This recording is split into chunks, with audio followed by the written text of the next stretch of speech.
My name is Nora Callahan, and I'm 32 years old. 3 days ago, I lost my job as creative director at a marketing agency after the company went through unexpected restructuring. It was devastating, humiliating, and threw my entire life into uncertainty. My younger sister Victoria found out at our family dinner that same evening and spent the entire meal making jokes about my unemployment in front of everyone. "Well, at least now you'll have time to finally figure out what you want to be when you grow up," she said with a laugh while our parents sat uncomfortably silent. "Maybe this is the universe telling you that you peaked early, and it's all downhill from here." Everyone at the table looked at their plates. Nobody defended me. Victoria just kept smiling, enjoying her moment of superiority over the sister who'd always been the successful one. The next morning, she showed up at my apartment unannounced, because she'd gotten a promotion and wanted to meet her new CEO for a breakfast meeting nearby. She texted asking to use my bathroom to freshen up before the meeting. I agreed.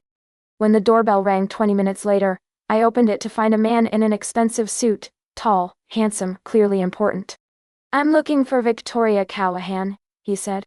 "I'm Ethan Morrison, her new CEO.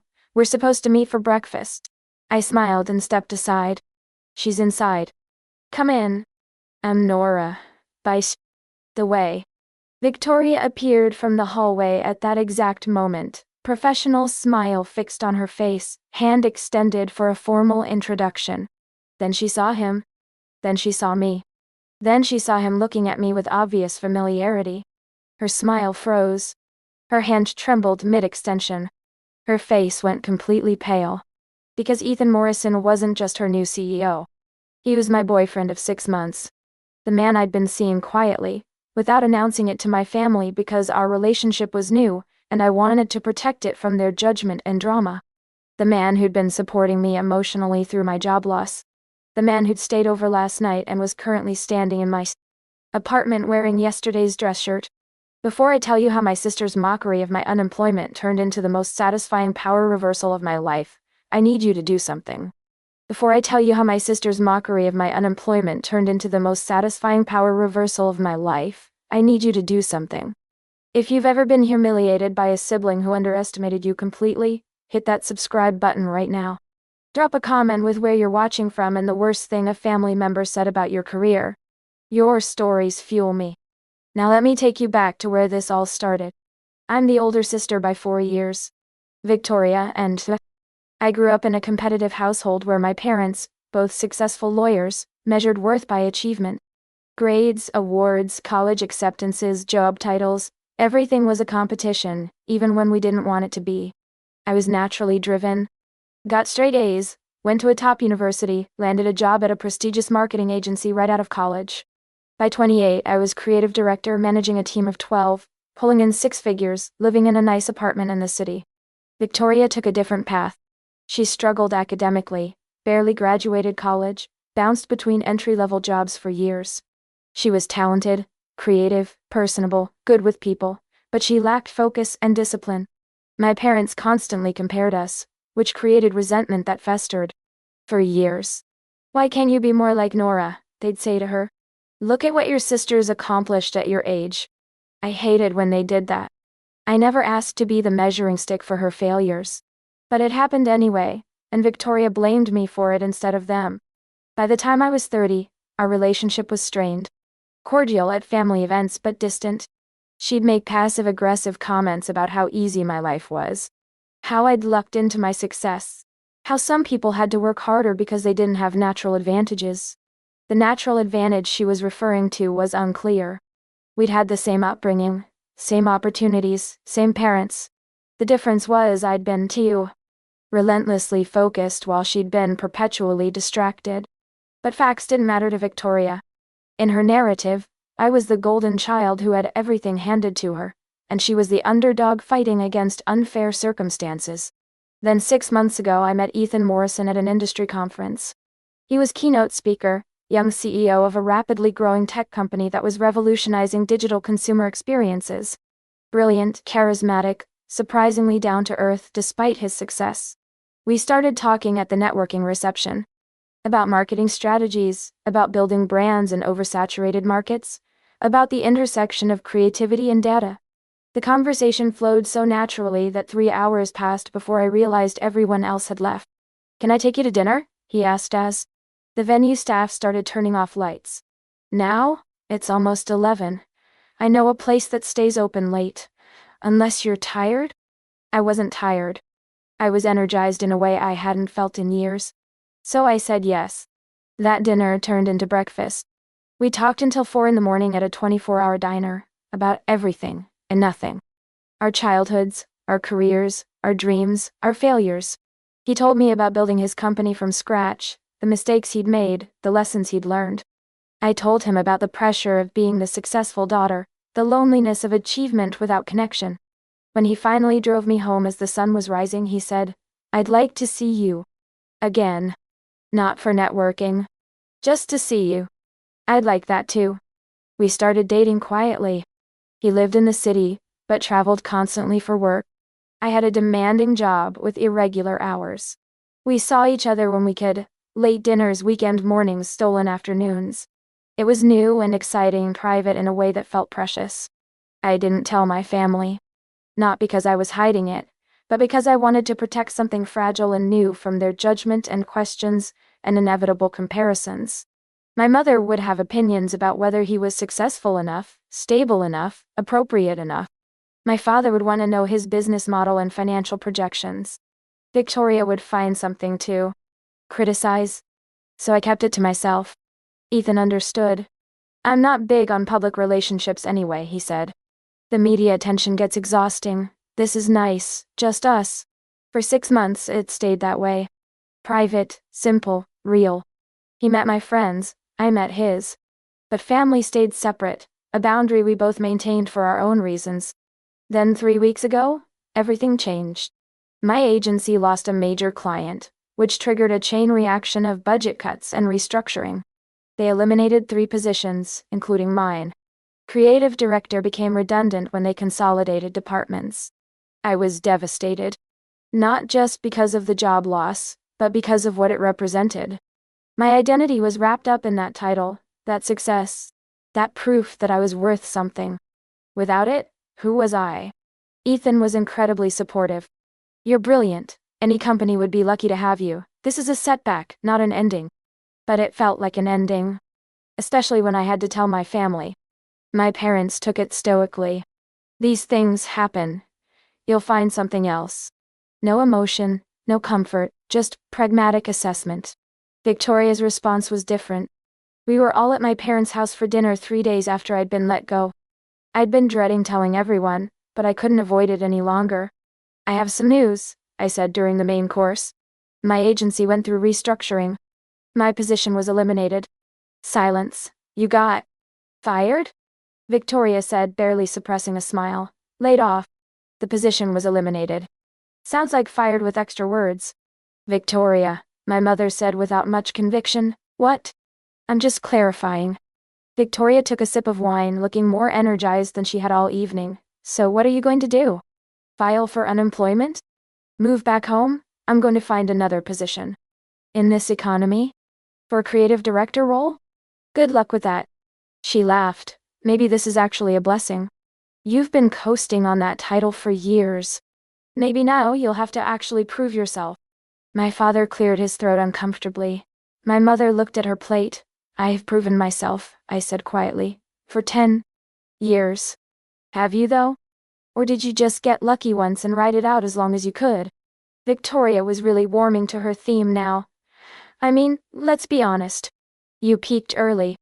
This might be the universe telling you it's all downhill from here." "That's enough," my father said, but weakly. "I'm just being realistic. Nora's always been the golden child, right? Perfect Nora who does everything right. But now she's unemployed and I just got promoted to senior account manager. Funny how things turn out." I stood up. "I'm going to go." "Oh, come on, don't be sensitive. I'm just joking around." "No, you're not. You're enjoying this."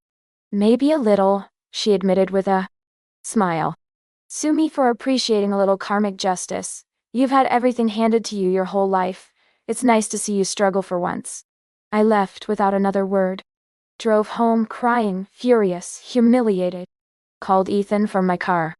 "She said I peaked early and it's all downhill from here. She's jealous and insecure, you know that.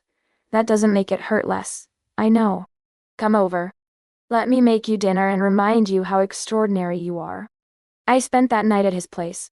He cooked, we talked, he held me while I cried out the frustration and hurt. By morning I felt steadier. Not healed, but steadier. You know what you need, he said over. Coffee.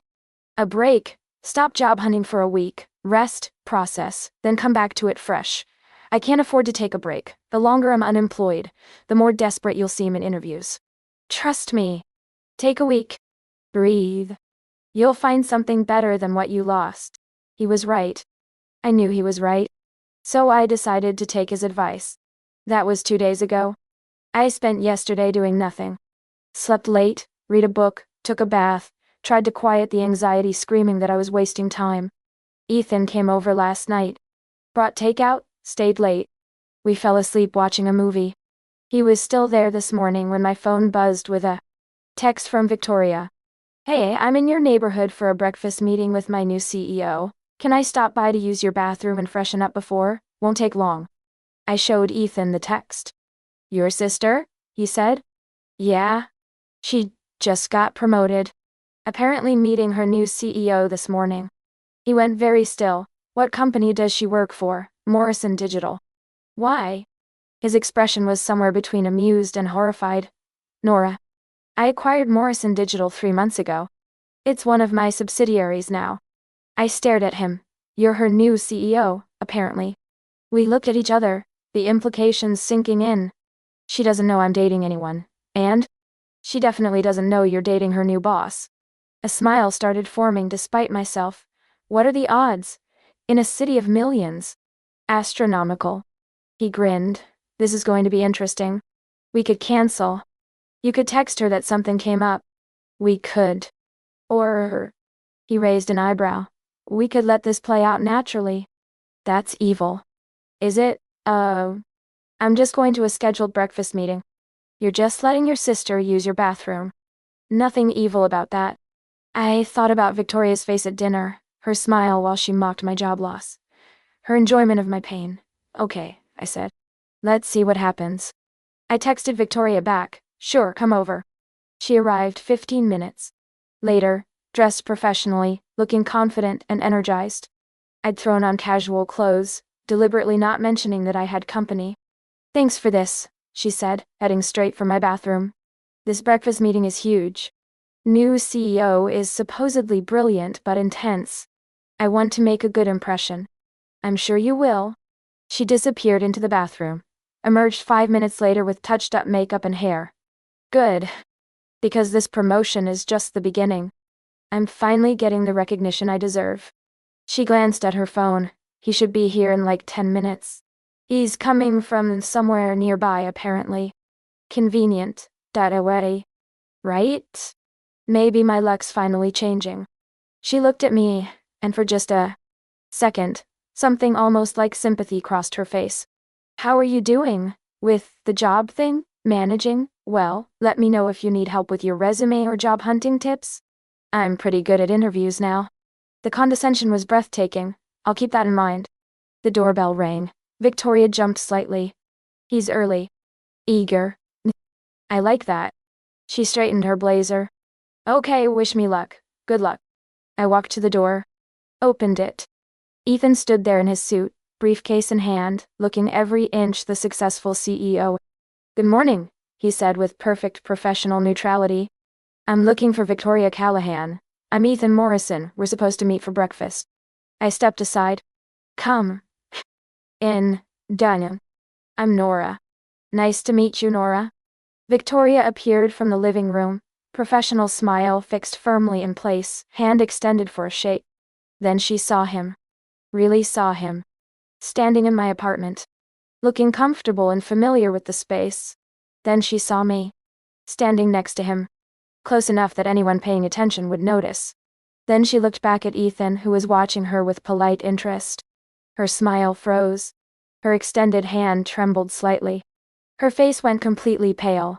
Mr. Morrison, she managed. It's an honor to meet you. Please, call me Ethan. He shook her hand professionally. Sorry for the confusion with the location. I was nearby and thought we could walk to the restaurant together. Of course. That's perfect. She was staring at him, then at me, then back at him, trying to calculate. We're dating, I said simply. The color that had drained from Victoria's face didn't return. If anything, she went whiter. Dating, she repeated. For about 6 months now, Ethan added. Nora's told me a lot about you, has she? All good things, he said smoothly, which was a lie, and we both knew it. Victoria's mind was clearly racing. Her new CEO. My boyfriend. 6 months. Why hadn't I mentioned it? Why hadn't I told anyone? And then, slowly, dawning horror. 3 days ago. Everything she'd said about me. My job loss. My peak being early. The universe telling me it was downhill from here.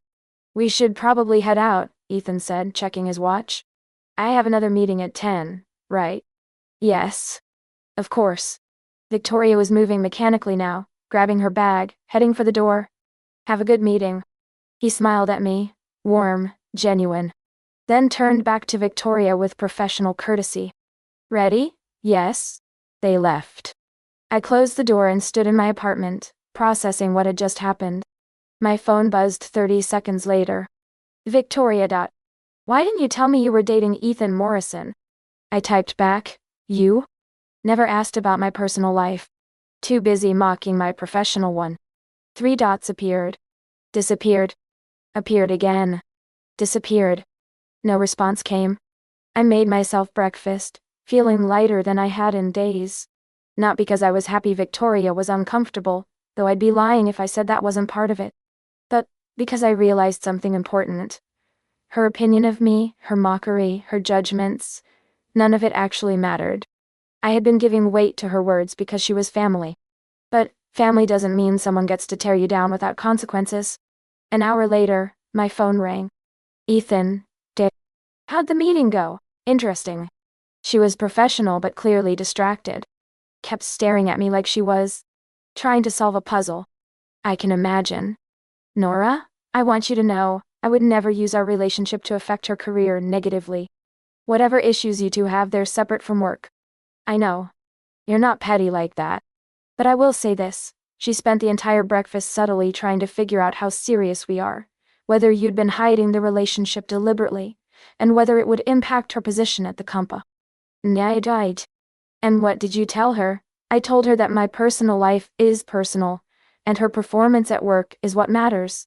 But I also mentioned that I have great respect for marketing professionals who've built impressive careers, and that your work in particular has always impressed me. I smiled. You didn't. I did. Just a casual comment. Dropped into conversation naturally. How did she react? Very carefully. I think she realized that everything she said at that dinner might have made its way back to me. Did it? You told me all about it. So yes. And I'm not impressed by people who kick others when they're down, especially not family members. We talked for a few more minutes, then hung up. I spent the rest of the day in a surprisingly good mood. That evening, Victoria called. We need to talk. Okay, can I come over? Sure. She arrived an hour later, looking exhausted and stressed. Sat on my couch without me being invited, which was very unlike her usual careful politeness in my space. Why didn't you tell me? She asked immediately. Tell you what, that you're dating my CEO. That you've been seeing him for 6 months. That while I was at that dinner making jokes about your unemployment, you were dating one of the most successful entrepreneurs in the city. You never asked about my dating life. That's not an answer. It's the only answer you're getting. Gee, well. She looked at me, really looked at me, maybe for the first time in years. I was horrible at that dinner. Yes. I said terrible things about you losing your job. Yes. And I did it in front of your boyfriend's future employee without knowing it. You did it in front of our parents and me. Whether Ethan heard about it later is irrelevant. You said those things because you meant them. I was jealous, she said quietly. I've been jealous of you my entire life. Everything came so easily to you. Perfect grades, perfect job, perfect life. And I struggled with everything. Do you know what it's like being constantly compared to someone and always falling short? Yes, actually. I do. Because mom and dad's love has always felt conditional on achievement. I know exactly what that pressure feels like. But you succeeded. You met their standards. At what cost? I worked myself to exhaustion for years trying to be enough.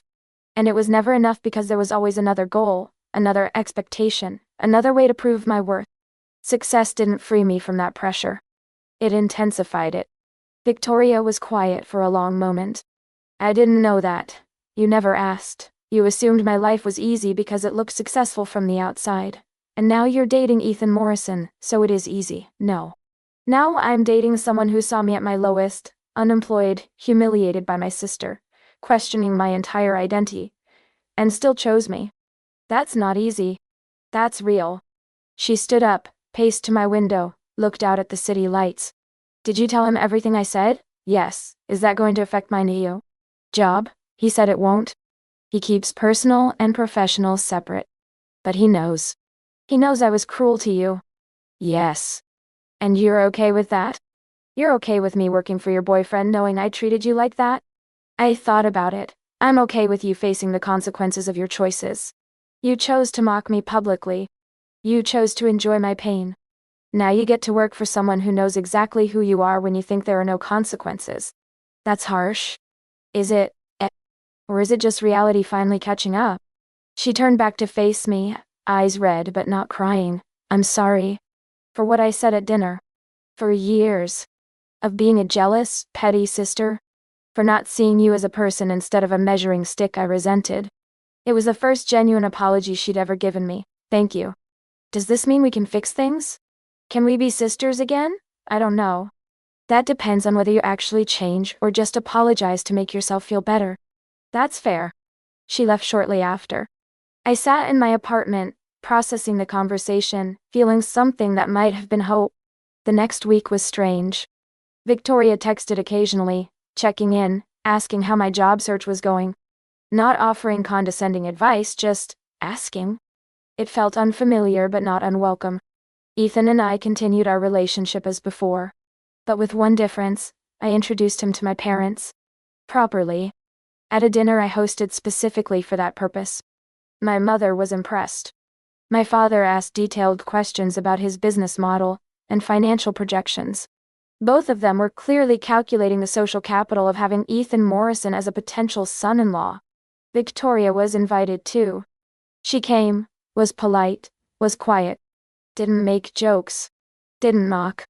Just existed in the space without trying to dominate it or diminish anyone else.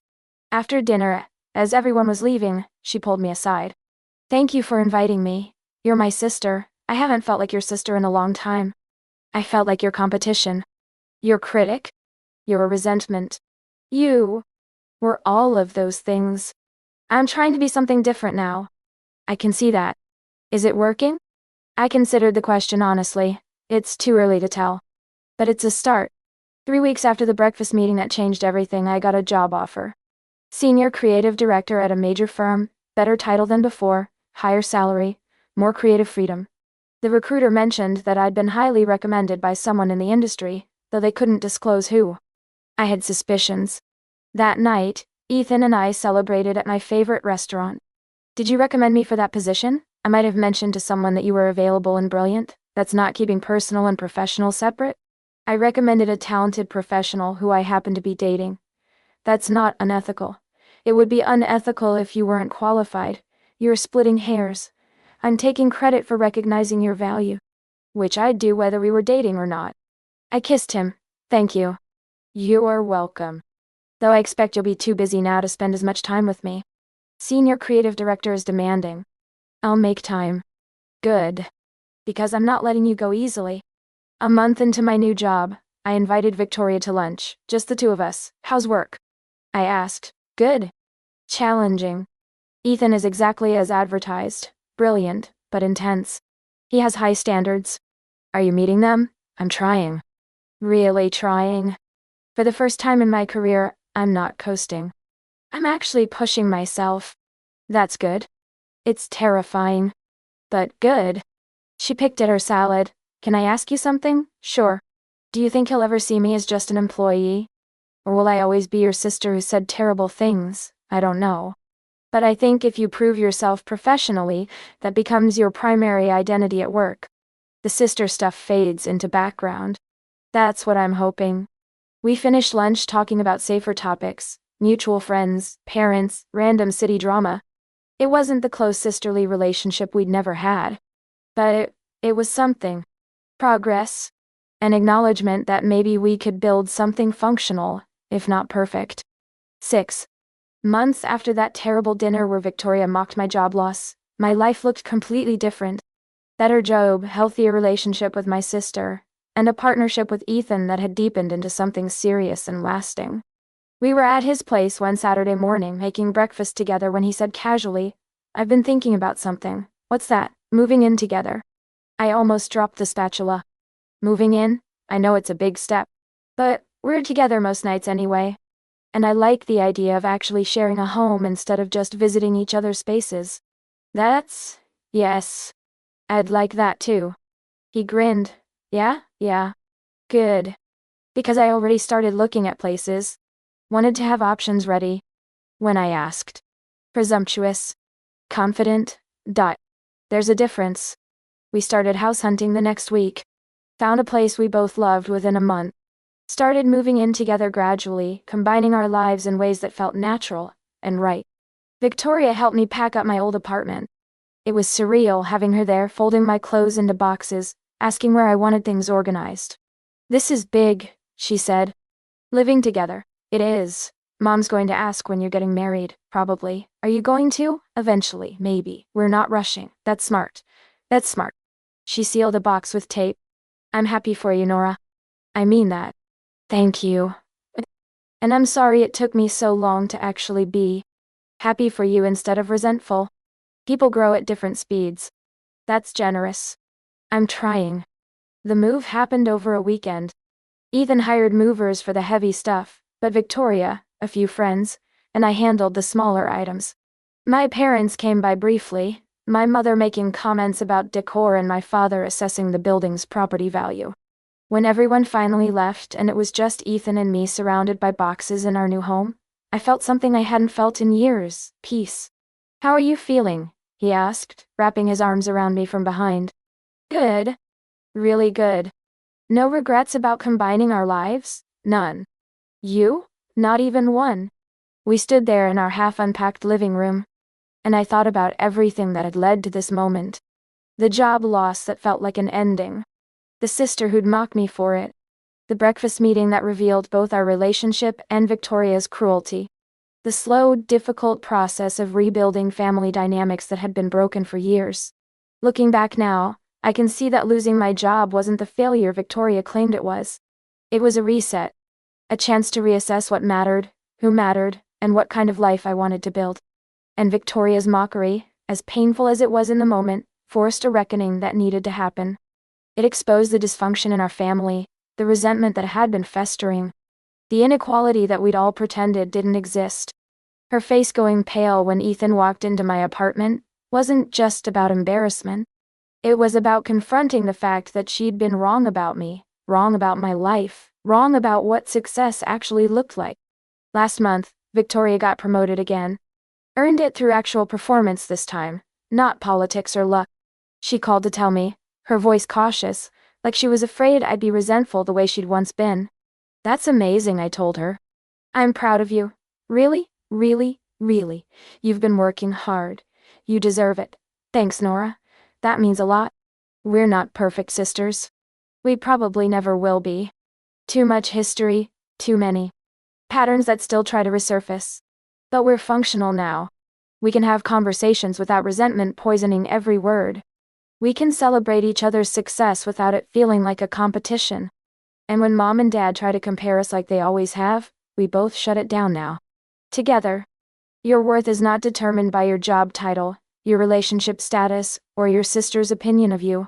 Your value exists independent of achievement, and setbacks don't diminish it. And sometimes the people who mock you the loudest are the ones who need to see you succeed the most, not for your validation, but for their own growth. If you made it this far, you understand what it's like to be judged by family who don't see your full story. Hit that subscribe button for more stories about people who proved their critics wrong. Drop a comment about a time someone underestimated you spectacularly. Your vindication matters. Hit like if you believe the best response to mockery is living well. And share this with someone who needs to hear that job loss isn't failure, it's redirection. Remember, the people who laugh at your lowest moments are often the ones who haven't seen you at your highest. And when they finally do, their silence is more satisfying than any apology. Until next time, this is Nora, reminding you that my sister's face going pale when she met her new CEO at T. My front door wasn't about revenge.